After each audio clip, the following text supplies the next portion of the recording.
আমার নাম মোহাম্মদ নুরি জান্নাত। আমি এই বছর মেডিকেল ভর্তি পরীক্ষায় উত্তীর্ণ হয়ে রংপুর মেডিকেলে পড়ার সুযোগ পেয়েছি।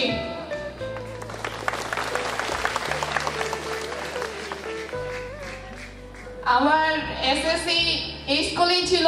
আমি 2022 ব্যাচে ছিলাম। কলেজ ছিল রংপুর সরকারি কলেজ, তারপর তো রংপুর মেডিকেল কলেজে। যাই হোক, আমার একটা আফসোস থেকেই গেল যে রংপুরে পড়াশোনা বা রংপুরেই থাকতে হইলো। যাই হোক, বাট আজকে এই যে এখানে এসে যে জিনিসটা আমাকে ভালো লাগছে, আমি খুশি হয়েছি। প্লাস এই যে বাচ্চাদের যে কথা বলা, এদের কথাগুলো আমি খুব মনোযোগ দিয়ে শুনলাম। সবার কথা খুবই ভালো লাগছে, সবাই খুব সুন্দর মতো বলছে। প্লাস এই যে টিচারদের যে এই উদ্যোগগুলা, যিনি হেড স্যার জেলু স্যারের যে এই উদ্যোগগুলো অনেক মোটিভেট করে আমাদের। আমি যখন তোমাদের ওই জায়গাটাতে ছিলাম, ওই জায়গাটাতে থেকে আমি ভাবতাম যে এই স্কুল ছেড়ে একদিন যেতে হবে, কিন্তু এই স্কুলে কি আসার আর দ্বিতীয় চান্স হবে না ভাবতাম। তো সেই দ্বিতীয় চান্স নিয়ে আজকে আমি আসলাম। আমি এখানে আবার এসেছিলাম একবার, তখন আমি একটা কথা বলছিলাম যে লাইফ ইজ আ গেম। আমার কাছে মনে হয়, personal, according to my personal opinion, life is a game.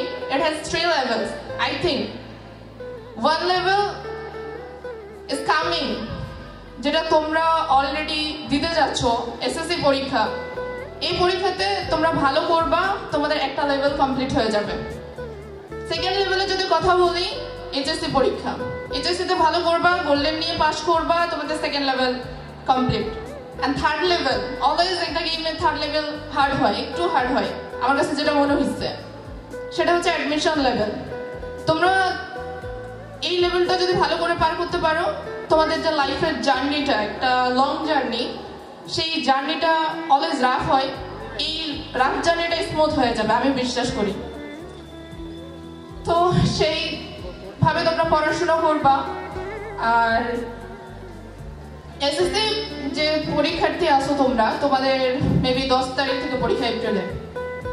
তোমাদের উদ্দেশ্যে যদি একটা কথা বলি, আমার কাছে যেটা মনে হয়েছিল, আমি ফেস করছিলাম প্রবলেমটা। আমি পরীক্ষা দিয়েছিলাম, আমি তো 2022 ব্যাচে ছিলাম।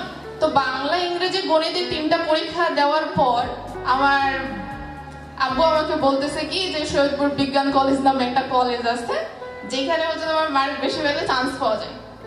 সত্যি কথা বলতে এর আগে আমি জানতাম না, একটু নেট কম ঘাটা হইতো। বাট আমি দেখলাম আমাদের লাইফ স্কুলের বাচ্চারা এখন অনেক অ্যাডভান্স, অনেক। এটা নেটের সবকিছু খুব সুন্দর মতো বুঝে। আমি দেখছি রংপুরে যে আমাদের লাহিড়ী স্কুল, বিশেষ করে যে ঠাকুরগাঁও, রংপুরে আলাদা একটা ডাক আছে যে ঠাকুরগাঁওয়ের মানুষ নাকি অনেক চালাক।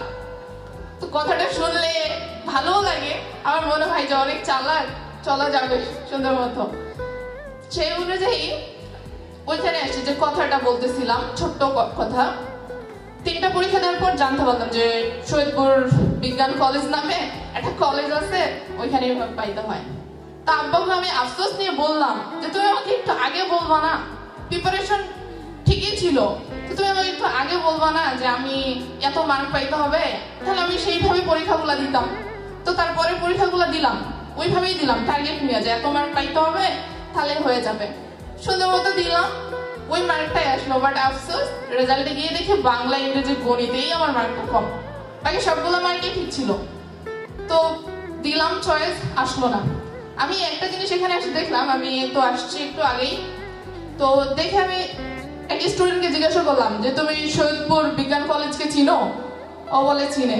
খুব শুনে ভালো লাগলো যে না, আমাদের লাহিড়ীর বাচ্চারা সৈয়দপুর বিজ্ঞান কলেজকে চিনে। তো তোমাদের সবার, আমি আশা করি, এটা বিশ্বাস যে তোমাদের সবার প্রিপারেশন, খুব সুন্দর একটা প্রিপারেশন নিছো, যেহেতু আজকে তোমাদের বিদায় অনুষ্ঠান। তো তোমাদের জাস্ট এইটুকুই যে এই যে তোমরা এখন থেকে যদি টার্গেটটা নিয়ে করো যে না আমাদেরকে সেই মার্কটা পাইতে হবে, প্লাস কিন্তু দেখবো অহরহ অনেকেই পাচ্ছে, তোমাদেরকে সেই মার্কটা পাইতে হবে, দ্যাটস ওয়াই তোমরা চান্স পাবা। এটা আমি তোমাদের উদ্দেশ্যে বলবো। আর লাহিড়ী স্কুল অনেক ভালো করতেছে, আমি দেখতেছি এই যে সোহেল স্যারের সাথে আমি ফ্রেন্ডে আসছি, দেখি যে স্যার সবকিছু ছাড়ে লাহিড়ী স্কুল কত ভালো করতেছে। আর হেড স্যারদের যে সাপোর্টটা, এটা মনে স্কুলকে অনেক দূর নিয়ে যাবো, অনেক দূর। লাহিড়ী স্কুল একটা ব্র্যান্ড হবে, ব্র্যান্ড স্কুল হবে।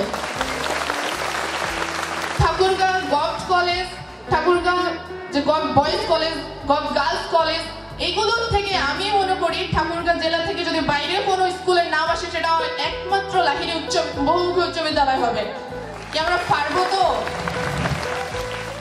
আর আমি এখানে অনেকেই আছেন, আমার সামনে যে আঙ্কেল আন্টিরা বসে আছেন, আমি অভিভাবকদের উদ্দেশ্যে জাস্ট একটা কথাই বলবো, ওনাদের কাছে আমার দেওয়ার মতো একটাই ছোট্ট মেসেজ, যে আপনারা আপনাদের সন্তানদের ডানাটা প্রসারিত করে দেন, ওদেরকে উঠতে দেন। এখন অনেকে ভাববে যে কিভাবে উঠতে দিব, অবশ্যই পজিটিভলি উঠতে দেন। কারণ আমি একটা মেয়ে, যখন আমি ওই জায়গা থেকে উঠে আসতে পারছি, এইখানে আজকে আমি দাঁড়াইছি, তো প্রত্যেকটা স্টুডেন্টের সেই ক্যাপাবিলিটি আছে ভালো করার। আমি বিশ্বাস করি আপনারা শুধু আপনাদের বাচ্চাদেরকে একটু সাপোর্ট দিবেন, সাপোর্টটা দিলে দেখবেন এরা অনেক ভালো করছে। এই যে এতগুলো স্টুডেন্ট বসে আছে, আজকে দুঃখের সাথে বলতে হয় আমার কোনো ফ্রেন্ড আসে নাই, কিন্তু মেডিকেলের যে চান্স পেয়ে কোনো ফ্রেন্ড কিন্তু আসে নাই। তো এটা আমার কাছে একটু খারাপ মনে হয়েছে, একটু কষ্ট পাইছি। আমি এর পরের বার দেখতে চাই যে এখানে আমি একাই আসতে হয়েছে, খারাপও লাগতেছে, একটু বোরিং লাগতেছে। তো এরপরে যেন যে পরের ব্যাচটা আসবে, এরা যেন কমপক্ষে 10 থেকে 15 জন এখানে আসতে পারে। আর তোমাদের ব্যাচ থেকে যেন 50 জনের মতো হবে। তো হ্যাঁ, বেশি হবে। এই যে আওয়াজ দিচ্ছ, বেশি হবে ইনশাআল্লাহ, বেশি হবে। ওকে, ঠিক আছে, আর বেশি বলবো না। তো এই পর্যন্ত। আর টিচার্সদের উদ্দেশ্যে জাস্ট একটা কথা বলবো, মানে টিচার্সদের ওনাদের যে আন্তরিকতা, হাই লেভেলের জোস, ওনারা জাস্ট এটাই চালাই যান। আর তোমাদের উদ্দেশ্যে যে কথাগুলো, মানে একটাই জাস্ট ছোট্ট মেসেজ, তাড়াতাড়ি শেষ করব।